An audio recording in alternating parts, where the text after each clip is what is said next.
मेरे लड्डू गोपाल, किस गहरी सोच में डूबे हो? मुझे भी तो बताओ। दादी, कल तक जिसके लिए टॉफी लेकर आया करता था और जो मुझे देखते ही बच्चों की तरह फुदकने लगती थी, आज वो मेरी छोटी बहन इतनी बड़ी हो गई है कि उसकी विदा होने की बात चल रही। अब हमारी छुटकी, इस घर की रौनक हमें छोड़कर चली जाएगी।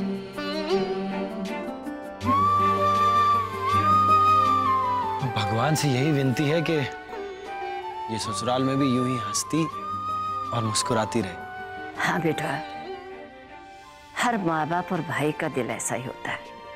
जब उनकी लाडली की विदाई होने लगती है, उस वक्त उसके ससुराल में सुखी रहने की चिंता सताने लगती है। इसका कारण क्या है? कोई नहीं सोचता। हर परिवार में लड़के को क्या सिखाया जाता है? अच्छा बेटा बनो, अच्छा भाई बनो। किसी घर में लड़कों को ये नहीं सीख दी जाती कि उन्हें अच्छा दामाद और अच्छा पति भी बनना है। जिस दिन लड़कों को ये सीख मिलेगी ना, हर घर की बहू बेटियां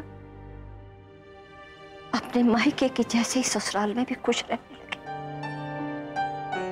इसलिए मेरे लड्डू गोपाल, तुम्हें अपनी दादी की ये बात याद रखनी है। तुम्हें एक अच्छा बेटा, अच्छा पोता और अच्छे भाई के अलावा एक अच्छा पति और अच्छा दामाद भी बनना है। दादी, आपका हुक्म सर आंखों पर। आपकी ये बात मैं अपने साथ गांठ बांध कर रखूंगा।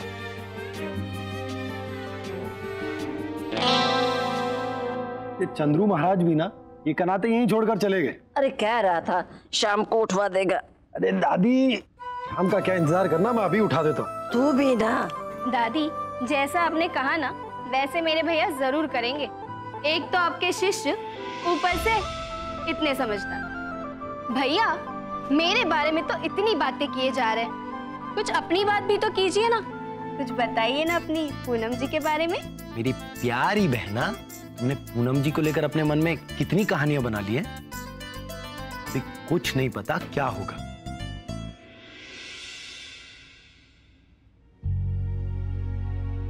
अभी तो ये भी नहीं पता कि पूनम जी मेरी किस्मत में है भी या नहीं।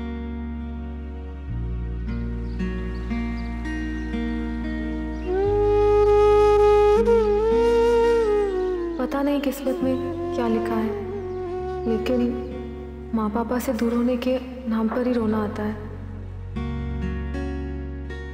अरे भैया, ऐसा क्यों कह रहे हैं आप? और आपको ऐसा क्यों लगता है कि आपका और पूनम जी का कुछ नहीं हो सकता? मेरी प्यारी बहना, क्योंकि मुझ में और पूनम जी में बहुत फर्क है। कैसा फर्क? आप किसी से कम हैं? वो बात नहीं है। तो फिर क्या बात है? क्या बताऊं तुझे?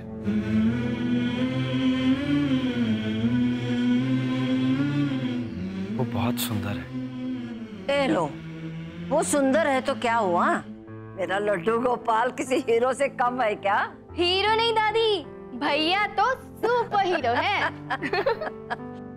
दादी, सच्ची सच्ची बताइए ना, आपकी कही हुई तो हर बात सच होती है। क्या आपको लगता है कि पूनम जी के साथ मेरी बात बन पाएगी? एक बात बता दे बिटवा, क्या तू सचमुच पूनम को दिल से चाहता है?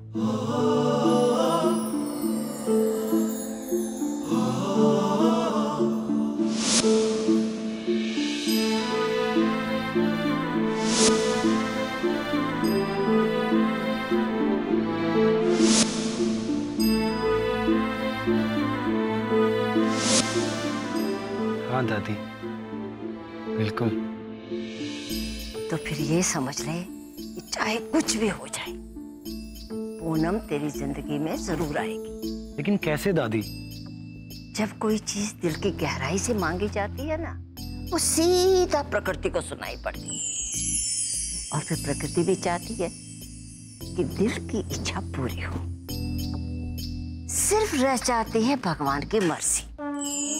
और भगवान को मनाने का तो एक ही तरीका है। क्या तरीका है दादी? मेरे लड्डू गोपाल, हट करो, जिद करो, एक बच्चे की तरह।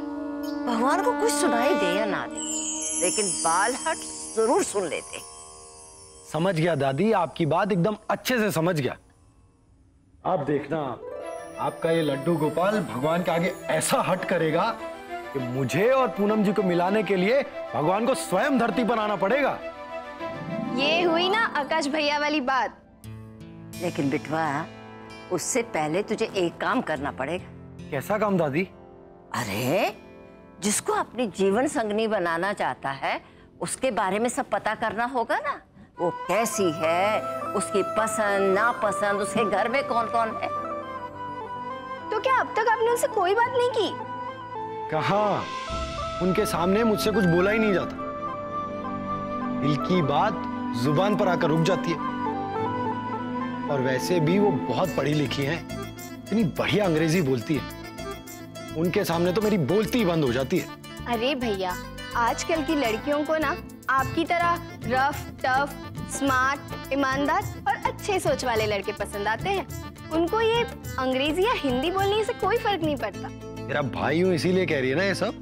मेरे लड्डू गोपाल, मुझसे बढ़कर तुम्हें कौन जानता है। अरे बेटवा, 16 साल का था तू जब इस परिवार के डूबते व्यापार को संभालकर तूने सबको हैरान कर दिया, और फिर अपनी मेहनत और लगन से प्रार्थना डेकोरेटर्स को सारे यूपी में नंबर 1 कर दिया। आज मेरा वही लड्डू गोपाल कह रहा है कि एक लड़की से बात करने में हिचकिचाता। ना, ये बात तो मुझे हजम नहीं होती। ये जानती हूँ बेटवा, तू ठान लेना, कुछ भी कर सकता है। जा, लड़की का पता कर, उससे बात कर।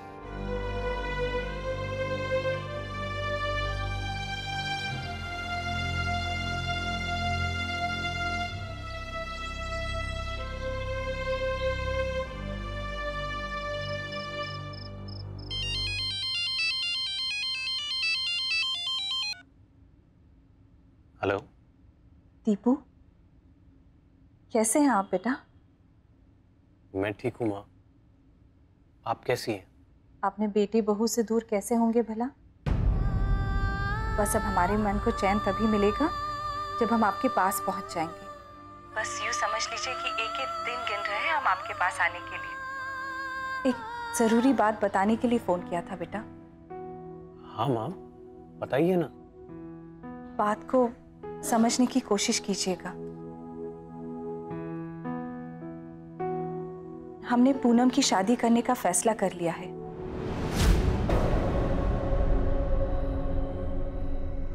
क्या? पूनम की शादी? हाँ बेटा, वही एक जिम्मेदारी बाकी है बस। माँ, पर इतनी जल्दी? लड़का वड़का भी तो देखना पड़ेगा ना। एक लड़का नजर में है, आप भी उन्हें जानते हैं। मैं जानता हूँ। अब कौन है वो? पूनम के सर, गौतम जी। गौतम? आजकल तो लड़के वाले शादी के नाम पे बढ़ा चढ़ा के अपने बारे में खूब सच झूठ बोलते हैं और भारी भरकम दहेज मांगते हैं। सो अलग, यहाँ तो लड़का भी लाखों में एक है। बहुत ऊंचे विचार हैं उनके। हमें नहीं लगता दहेज जैसी बात उनके जहन में भी होगी। बस एक ही परेशानी है। क्या परेशानी है माँ? पूनम शादी के लिए तैयार नहीं है। किसी तरह वो मान जाए बस। यही बात मन को खाए जा रही थी तो सोचा कि आपसे बात कर लें। अच्छा बेटा, हम फोन रखते हैं अभी। जो भी होगा हम आपको बता देंगे। जी माँ, प्रणाम। खूब खुश रहो। क्या कह रही थी माँ जी? पूनम की शादी की बात चल रही है?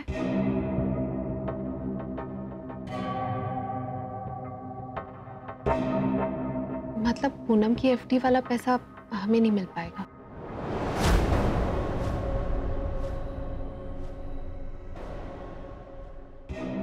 कैसी बात कर रही हो किरण? मैं तो बस प्रॉब्लम किसके लाइफ में नहीं आती? मुझे लगता है कि हमारी प्रॉब्लम ने हमें बहुत सेल्फिश बना दिया है।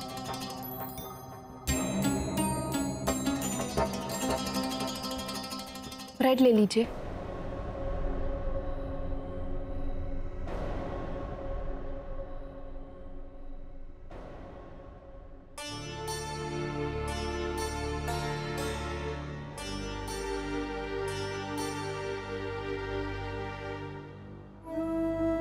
भैया, आप थोड़े टाइम के लिए बिजनेस का ख्याल छोड़कर कोई नौकरी क्यों नहीं कर लेते हैं? पापा की ऐसी कंडीशन नहीं है कि वो आपकी कोई मदद कर सके।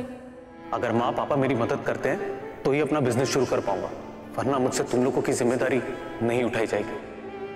ठंडे दिमाग से सोचिए, पापा के पास इतने पैसे कहाँ से आएंगे? अरे वो एफडी का पैसा तो है ना, वो तुम्हारी शादी की एफडी, इसलिए तुम मुझे इतना सुना रही हो। पूनम शादी के लिए तैयार नहीं है। मुझे सब पता है पूनम, तुम अपनी शादी की एफडी का पैसा मुझे दिलाकर मेरी मदद करना चाहती हो, इसीलिए इस शादी के लिए तुम तैयार नहीं हो रही हो।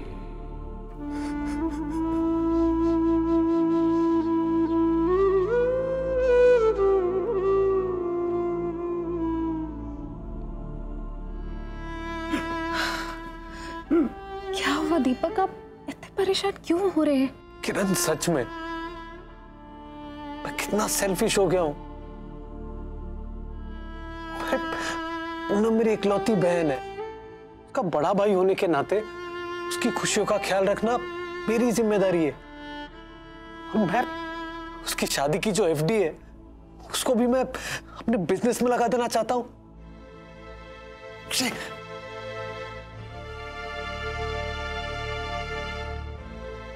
जैसा आप सोच रहे हैं वैसा कुछ नहीं है दीपक। अगर हमारे हालात... बस किरण, मैं बहुत बुरा हूं, बहुत बुरा।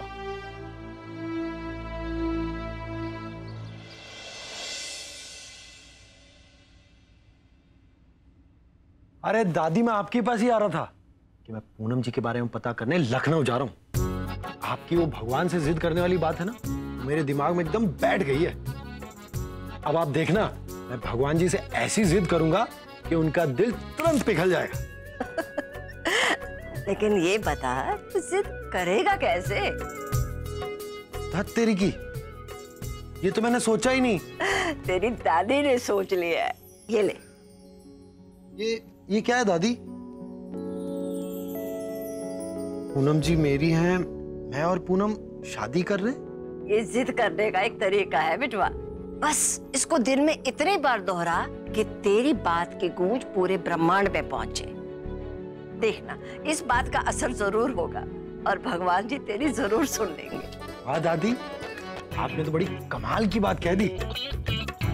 अच्छा, अब मैं अपने मिशन पर निकलता हूँ, मुझे आशीर्वाद दीजिए। परमात्मा तेरी मनोकामना पूरी करे। पूनम जी मेरी है, मैं और पूनम जी शादी करने वाले हैं। मेरा लड्डू गोपाल, दूसरों के बारे में सोचते सोचते तो अपने बारे में सोचना ही भूल गया बिटवा। अरे छोटे भैया, आज तो लखनऊ जाना नहीं था, तो अचानक कैसे प्रोग्राम बना लिया? पूनम जी मेरी है, मैं और पूनम जी शादी कर रहे हैं, समझे?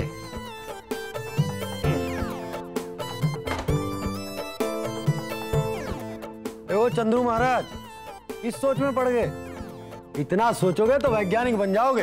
चलिए बैठिए। छोटे भैया, अभी अभी आपने जो कहा, मतलब अभी अभी मैंने जो सुना, क्या वो सच? पूनम जी मेरी है, पूनम जी मेरी, पूनम जी मेरी।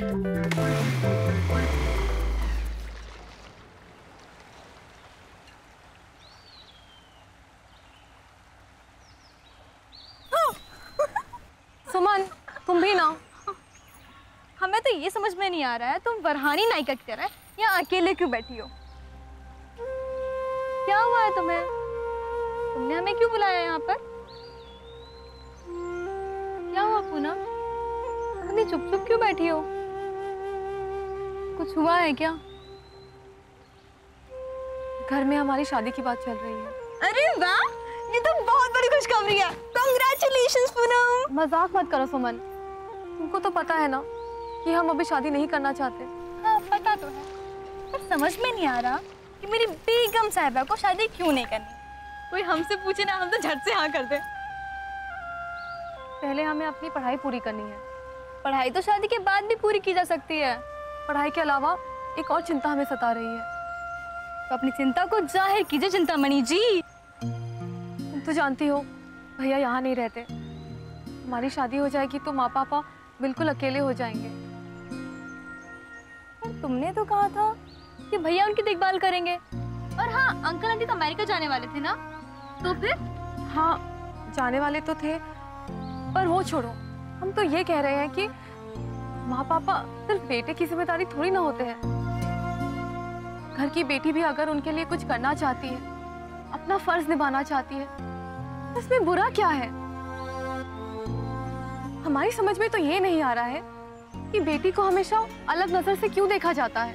अब क्या करें मोहतरमा, मैं वापस वही घिसा पिटा डायलॉग दोबारा दोहराना पड़ेगा। यही जमाने का दस्तूर है।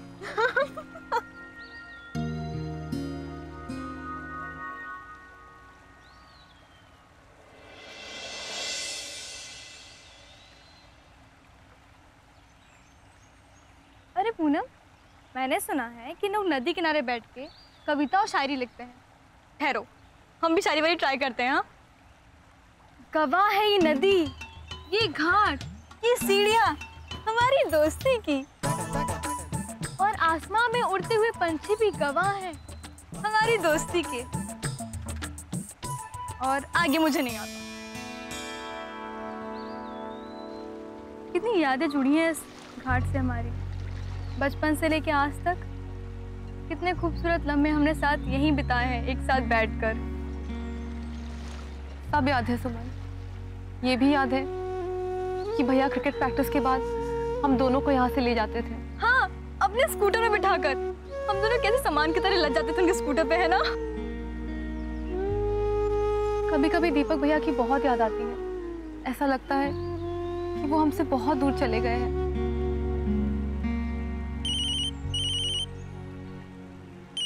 अरे दीपक भैया का फोन है।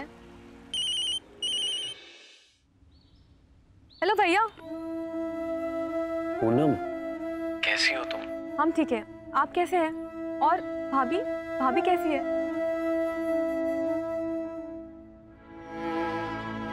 भैया वेरी सॉरी। आप ऐसा क्यों कह रहे हैं भैया? सही कह रहा हूं मैं, अपने किए पर बहुत शर्मिंदा हो सके तो मुझे माफ कर देना। आप ऐसा मत कहिए, हम जानते हैं कि आप बहुत परेशान थे, और परेशानी में ऐसी बातें हो जाती है। आपकी जगह कोई और भी होता तो, और हम आपसे कभी नाराज हो सकते हैं। अरे वाह, मेरी छोटी बहन इतनी समझदार हो गई है, मुझे पता ही नहीं था। तुम लोगों को बहुत मिस करता हूं मैं। अपना शहर, अपना घर, अपना आंगन, माँ पापा, दोस्त।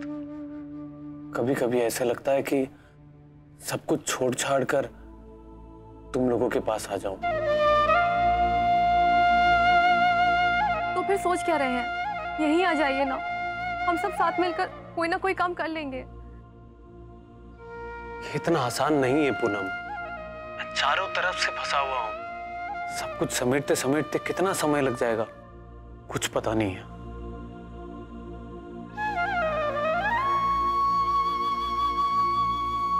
मैं एक बात कहना चाहता हूं पूनम। जी कहिए। पूनम, मुझे लगता है कि पापा अगर तुम्हारी शादी करवाना चाहते हैं तो तुम्हें उनकी बात मान लेनी चाहिए।